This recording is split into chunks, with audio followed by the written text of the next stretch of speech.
Bob Seska retweeted Rick Wilson and just said, I wish I had tweeted this about Sebastian Gorka. Rick Wilson said he looks like a man with the world's largest collection of Victorian gynecological instruments lining the wall of his subterranean masturbatorium. Greetings. It's so gross, too. He's such a disgusting It's true, man. and he says, greetings. You probably haven't seen this instrument from the late Victorian era. They probably didn't know they used ball gags. It's a half masturbatory piece and half torture piece. Yeah. Welcome to Playtime with Sebastian Gorka. Greetings. Here's what I love about our show. E. Jean Carroll just liked that Frank Flaguzzi was going to be on the show. And I was just about to say, E. Jean, the judge has denied Trump's attempt to get out of the E. Jean Carroll defamation lawsuit. And also, you, E. Jean Carroll. We're dying to have her on the show. I can't but wait. She can't because it's an ongoing. I can't wait till she can come on, though. Oh, it's going to be wonderful.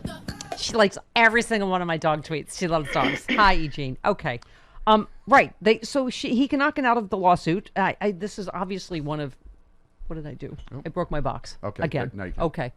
This is obviously one of Merrick Garland's missteps. Mm-hmm. I mean, he's done some good things lately, but the still defending Trump just makes no sense to me in the Eugene Carroll thing. But anyway, we shall see. It is going forward. Mm-hmm. Well, the only thing that I can think of that could possibly be a positive thing with the Department of Justice defending him is they have to be more scrupulous. I mean, they can't pull like all of the dirty stuff because they have the reputation. So if the law is the law and Eugene, her case isn't, you know what I mean? If it has the standing, it has, even if no matter who defends her, if they're doing it on the table, like that, maybe that's a good thing. And meaning it's the only good thing about this decision. It's a horrible decision, but maybe that's the positive is they have to stick to the law. How is it possibly in the scope of the president's job to say someone's it's not too ugly to rape or whatever his gross, and by the way, she's very pretty. Hi, Eugene. I'm not saying it makes any sense. Also, but maybe there's a bright side to this in some way. I've been watching American Crime Story, and just again, I love Sarah Paulson, but Carlos's Rocky would have been better. But she is unrecognizable as Linda Tripp. She's very good. But we're at the blue dress part of the story, and the fact that Eugene Carroll has DNA, presumably, he should have to produce his DNA, right? Mm-hmm. Clinton did. I'm sorry. There's been a lot of ball and sperm talk, and I apologize. Don't get back into this. Okay, pardon me. Next, you're going to be talking about Tom Brady's ball. Oh, tell us more about meeting Kristen Sinema in person. Yes, please. Yes. Oh, I think I told you this. Something about the purple hair and the FU ring. You think she likes attention? Ooh, look at me. Look at how. We were in the green room at a HRC gal in Los Angeles. I'm so quirky and mavericky. I love you so much, but if you don't let me finish this story, I will hang up on the show. Sorry, it set me off. A particular ex. Go ahead. Booker and Kamala, everyone was speaking, and they were honoring Adam Rippon. And I wanted to meet Adam, and so I walked up, and I was waiting patiently. Adam was talking to some woman, and so they finished, and the woman turned around and smiled, and I was like, I would love to have a picture with you. And she was like, oh, and I was like, no, Adam, would you mind taking it? And I had no idea it was Kristen Sinema. And she was not happy with the fact that I did not know who she was. And then after we both spoke, she came up to me in the ballroom and she was like, now I bet you'd like a picture. And I was like, no, I'm still good. No, like in my head, I'm like, yeah, I'm okay. Okay. All right. It's the bipartisan that bothers me more than the bisexual. It's just that's the bi part. That's because it's not, you can't be bipartisan with these Republicans, right? They will F you every time. That's the only biphobia I have is bipartisanship. Yes, thank you. Thank you.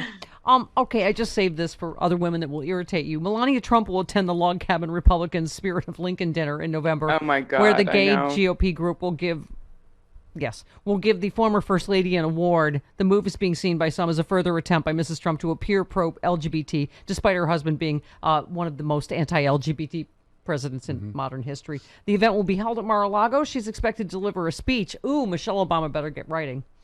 Melania's... Thank you, Jamie. That was a good joke and no one got it.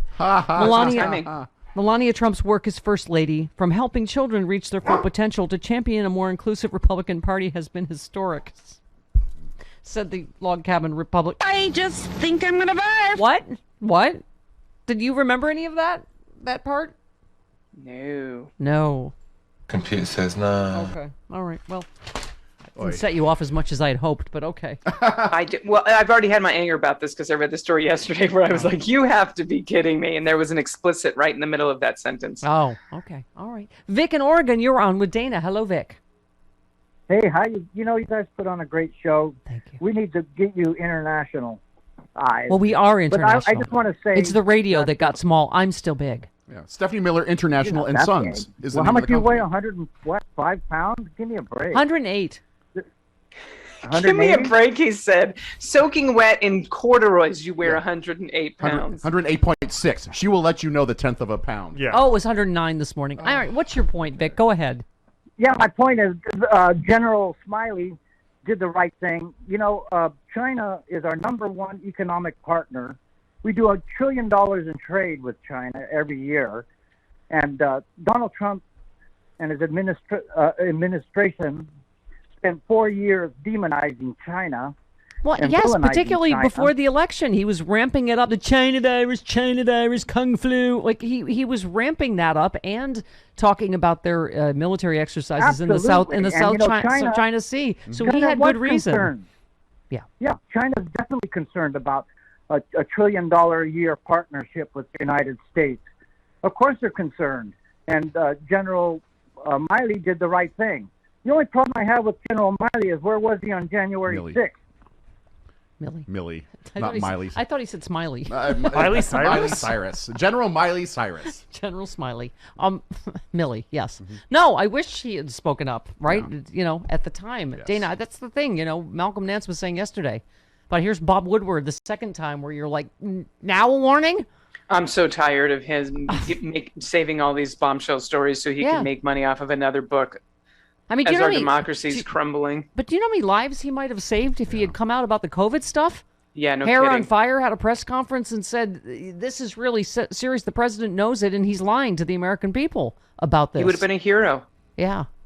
Okay. Well, speaking of issues that the Republican Party's on the wrong side of, so 70% of the American people think we should welcome Afghan refugees. Of course, the Bush and Obama and Clinton, they're all joining forces to help Afghan refugees. A handful of former Trump administration officials are working to turn Republicans against them because, of course, they are. Oh, Stephen Miller's involved. What a shock. Oh, boy. Shocking. They're writing position papers, appearing on conservative television outlets, meeting privately with Republican lawmakers, all in an effort to turn the collapse of Afghanistan into another opportunity to push hardline immigration agenda. Stephen Miller said, my emphasis has been on talking to members of Congress to build support for opposing the Biden administration's overall refugee plans. The approach isn't embraced by all Republican leaders, with some calling it mean-spirited and at odds with Christian teachings that are important to the white evangelical who play a critical role in the party's base. Officials insist every Afghan headed for the country is subject to extensive vetting, which is true. They are among the most vetted people that come into the country. Yeah, and as I say, anywhere in polls I've seen, Dana, from 65 to 70% of Americans, it is amazing to have a party that is consistently wrong and against public opinion on every issue. No wonder their only thing is cheating, because they don't know how to. Okay. I don't remember a time when the last administration from a presidency had so much pull still and communication with the present Congress. I just don't remember a time where, you know, people like Miller could just come back and just decide to rally people up and get them to change, you know, their opinions and support of public issues. I just don't remember a time that they still had such a stronghold on the party as they do. Well, and we'll see. Somebody here quoted said, it's totally misreading public sentiment that think that Republicans should not be for relocating Afghan refugees who served alongside the U.S. The Christian community is there. The veterans community is for it. And just once again, therefore, just wildly unpopular, platforms, whether it's, again, at least I felt like I'm not taking crazy pills. That the California recall sort of, it reaffirmed the 75% of us, right, that are vaccinated, that have done the right thing, that are for masking, that want to get our life back. Mm-hmm. 100%. And all we can hope is that all of these people are pushing way too far to the right so that the centric, when I say centric, I'm talking about people that aren't fundamentalist lunatics on either side of the political party. That center area can actually get some stuff done. And I think that the party is going, to give a Happy Days quote, their party is jumping the shark, and I think some people are tired of it. Yeah. Yeah. So we'll see what happens. Well, I heard Larry Elder's going to run again, which I'm like, good, even bigger landslide. Seriously. I mean, if they just don't learn, they're just going to keep losing. They're going to keep embracing Trumpism, and I guess we should not discourage that, right? We should be in a state that there's no chance that California is going to pass some crazy voter suppression law. He lost by almost 3 million votes. Yeah, and 8 million people in our voting pool didn't even vote. That's a problem as in and of itself. We need to get out for the midterms, but he lost. It was a landslide. Yeah. Super landslidey. Exactly. Landslide lizard appeared. I don't think the Republicans know how to run in California effectively. Yeah. Well, they were saying the guy you were saying, the San Diego mayor was like the moderate, sane candidate that might have had a chance, but that's not where the party is. But even he started to tiptoe into Trump territory as of late. Right. That's what I mean. They got to go crazy Trumper, and it's, here we are. I think people are tired of it. Yeah. Oh, carry the 4 divided by 7. Oh, here we go. Blaine in Kansas, you're on with Dana. Hey, Blaine. Hello, Dana. There are so many important things to talk about. Despite that, I want to ask you this. What is up with the balloons in Albuquerque? Do people commute to work by balloon? Do you have balloon driver's ed in high school? What's the deal? I wish that we did have balloon driver's ed, and I'm sure and hopefully everyone else knows that in Albuquerque every October we have one of the biggest balloon fiestas in the world, and they're starting to actually ramp up and practice because the weather's being conducive now. So you're going to start seeing the skies filled with balloons every morning until probably mid-October. It's actually it's spectacular. Is there balloon air traffic control? There should be. Because do they always should be because everyone always turn left in Albuquerque and then there's a problem? Yes, Bugs Bunny's out there landing balloons. That's exactly what happens, just with carrots. Yeah. Carrots as whatever those glow sticks are that the air traffic controllers use.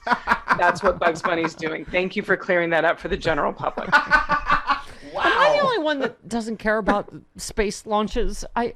How is that breaking news? And then I was like, oh, it's all civilians. I'm like, is that a good idea that there's not any professional astronauts that they on are this? calling amateur astronauts. Right? Which I'm going to start using my term for all kinds of stuff. Like, I'm an amateur pro golfer. Brain surgeon. I'm not a pro golfer, but I'm an amateur. Right.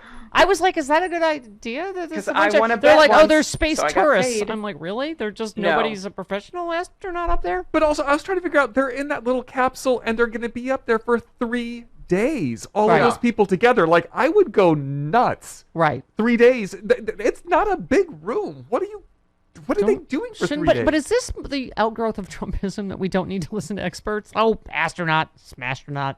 Who needs one of those up here? It's fine. We'll how many more in the private sector? How many more people in the private sector are going to waste billions of dollars to go to the edge of space when we've got a homelessness problem? I know. Was this the Elon Musk one, or was it the Richard Branson one? This is SpaceX, but I just tune out whenever it's like, oh, breaking news, someone else, millionaire, is going into space. Like, I'm hoping for there's like a fight now, like, oh, we need to bring you back early. Okay. All right. Yeah, you know me. I'm just, first of all, I'm an emergency spaz. I'm not technical. Trapped in a small space with you for 3 days? I'd have body image issues in those suits. They'd be like, the payload's too heavy. I'm like, are you saying I look fat? Yeah, we have that. No, but Steph, you would love being in space. What? You would love being in space. You're weightless. You would be so happy. You'd be Do so we have light. that bit? We did my body image female astronaut bit. It's terrible. Okay.